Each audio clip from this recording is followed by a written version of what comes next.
Paz seja convosco. Amém.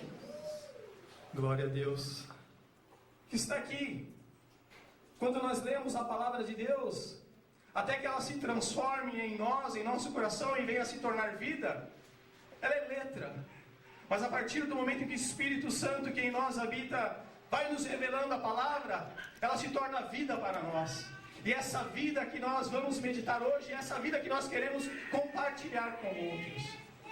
Então, no capítulo 6, versículo 1, diz assim, do livro de Isaías: No ano da morte do rei Uzias, eu vi o Senhor assentado sobre um alto e sublime trono, e as abas de suas vestes enchiam o templo. Os irmãos podem se assentar. Quando nós lemos esse chamado que Deus havia feito na vida do homem chamado Isaías, e a palavra de Deus, ela continua viva. A palavra nos ensina que tudo passará, mas ela permanece. E quando nós lemos essa passagem e meditamos nela, e hoje, com você que está aqui, talvez você veio prestigiar, e nós agradecemos isso. Mas o mais importante é que você possa ouvir o chamado de Deus e ter o mesmo encontro que Isaías teve. E quando nós colocamos Comunidade Evangélica Peniel, lugar de encontro com Deus, é algo muito sério, é algo muito profundo isso que nós colocamos naquela faixa, e que faz parte, está no nosso coração, que aqui as pessoas possam ter verdadeiramente um encontro com Deus, que aqui, ao entrarem por essa porta, as pessoas possam abrir os seus olhos espirituais e possam se achegar a esse Deus. Este é o propósito do nosso coração. É isso que nos motiva a estarmos aqui, começando hoje, iniciando hoje. Quando nós fizemos a primeira reunião, eu compartilhava com os irmãos que algo Deus havia colocado dentro de nós, e nós estávamos gerando algo, um fruto dentro de nós estava sendo colocado pelo Espírito de Deus. E nós, ainda que sendo homens, sendo jovens, durante um período nós estávamos gestantes desse ministério.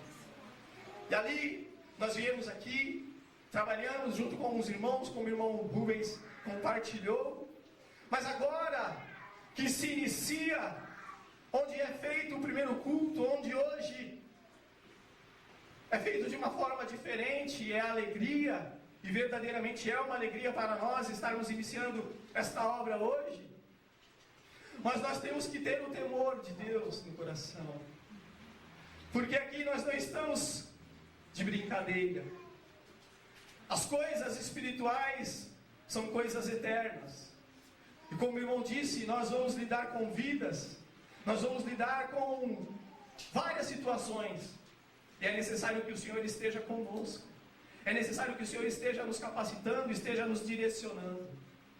E quando nós olhamos para essa palavra, que diz que, no versículo 2, serafins estavam por cima dele, cada um tinha 6 asas, com 2 cobriam o rosto, com 2 cobriam os pés, e com 2 voavam, e clamavam uns para com os outros, dizendo: Santo, Santo, Santo é o Senhor dos exércitos, toda a terra está cheia da sua glória. O Senhor não é apenas santo, o Senhor não é apenas santo, santo, o Senhor é santo, santo, santo. E é esse Senhor que nós queremos compartilhar nesse bairro Jardim Moreno. Deus, Ele age naquilo que o homem não pode mais agir. Deus, Ele age naquilo que o homem diz que não tem mais jeito, naquilo que diz que não tem mais solução. Mas nós devemos estar preparados, porque Deus, tem que estar conosco também nos momentos de perda. E o Evangelho tem que ser anunciado com verdade. É sabido que um dia eu e você, nós vamos ter perdas nas nossas vidas. Em algum momento das nossas vidas, nós vamos perder algo, e muitas das vezes, precioso. E nesse momento, nós temos que ter o Espírito Consolador. E é esse Evangelho que nós queremos anunciar. É esse Evangelho que Deus tem colocado no nosso coração. Como o irmão disse, muitos falam de prosperidade, e Deus é um Deus próspero. Muitos falam de cura, e Deus é um Deus que cura. Muitos falam que Deus é um Deus de prodígios e maravilhas, e Deus é um Deus de prodígios e maravilhas. Mas o mais importante para mim e para você, não é o que Deus vai operar aqui, enquanto nós estamos nesse corpo corrupto. É o que Deus tem prometido para quando o Senhor Jesus Cristo voltar. Nós devemos estar preparados, é para o dia da sua vinda. É para o dia das nossas perdas. E o salmista, ele entendia muito sobre isso. E no Salmo 23 ele dizia: ainda que eu ande pelo vale da sombra da morte, eu não temerei mal algum, porque tu estás comigo, Senhor. Aleluia. E é nesses momentos que nós devemos estar fortalecidos pela palavra, para que nós possamos ser como Jó, para que em tudo nós venhamos nos prostrar diante de Deus e adorar. Mas se nós não tivermos a revelação de quem é Deus, nós não conseguimos fazer isso. E é isso que nós devemos entender, igreja. É para esses momentos que nós devemos buscar a revelação de quem é Deus nas nossas vidas, para que nós possamos entender, e nos momentos de perda, nós louvarmos a Deus. Será que nós conseguimos louvar a Deus nos momentos de perda? Hoje, no dia de hoje, quando nós fazemos o primeiro culto aqui, é uma alegria muito grande nós louvarmos a Deus. Mas eu quero a revelação de Deus, eu preciso da revelação de Deus, para nos momentos difíceis eu louvar ao Senhor com a mesma alegria que eu louvo hoje. Porque hoje é algo que Deus colocou no nosso coração, que nós vemos concretizado. Os bancos todos ocupados. Mas nós vamos louvar a Deus da mesma forma quando os bancos não estiverem cheios. Nós vamos falar com a mesma alegria quando as vidas vierem nos afrontar. E diz no versículo 4, que as bases do limiar se moveram à voz do que clamava, e a casa se encheu de fumaça. Então eu disse: ai de mim, estou perdido, porque sou um homem de lábios impuros, habito no meio de um povo de impuros lábios, e os meus olhos viram o Rei, o Senhor dos exércitos. Ele teve uma visão de Deus, ele teve uma revelação de quem era Deus. Sabe qual foi a primeira reação dele? Ele temeu. Ele disse: ai de mim. E a primeira reação que nós temos quando nós temos um encontro com Deus é nós olharmos para as nossas iniquidades, para os nossos pecados e nos arrependermos. E ele fala: ai de mim. O Evangelho tem que ser anunciado. O Evangelho tem que ser pregado àqueles que necessitam. E você tem que saber que muitas das vezes aquele que necessita é aquele que te calunia, é aquele que te aponta. Mas você tem que estar preparado para primeiramente perder o seu orgulho. Eu não perder o meu orgulho. Porque muitas das vezes nós queremos ir na força do nosso braço. Quando o Senhor Jesus disse que nós devemos fazer nada por força, nem por violência, mas pelo meu espírito, diz o Senhor. É falarmos da palavra de Deus, ungidos pelo Senhor. E quando o profeta teve o chamado, ele viu quem ele era realmente. E se nós não vermos quem nós somos realmente, se nós não entendermos o amor de Deus, nós não vamos estar preparados para perder. Nós não vamos estar preparados para os momentos difíceis. E ele diz que: porque sou homem de lábios impuros, habito no meio de um povo de impuros lábios, e os meus olhos viram o Rei, o Senhor dos exércitos. Quando eu olho essa passagem, quando eu olho o que o profeta disse, como eu mudada, para que a nossa vida possa ser transformada, e cada um de nós possamos falar como falou Isaías: Senhor, eis-me aqui, envia-me a mim. Como o irmão disse, grande é a seara e poucos são os ceifeiros.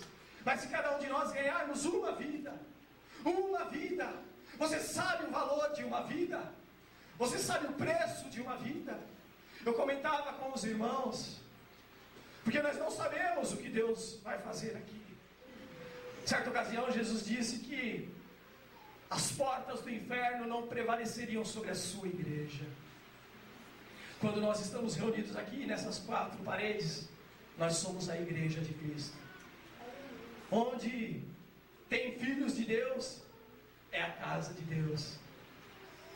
Nós chamamos essa casa de oração, onde nós, como família, como noiva de Cristo, nós vamos aqui meditar na palavra, vamos chorar, vamos nos alegrar, vamos louvar ao Senhor.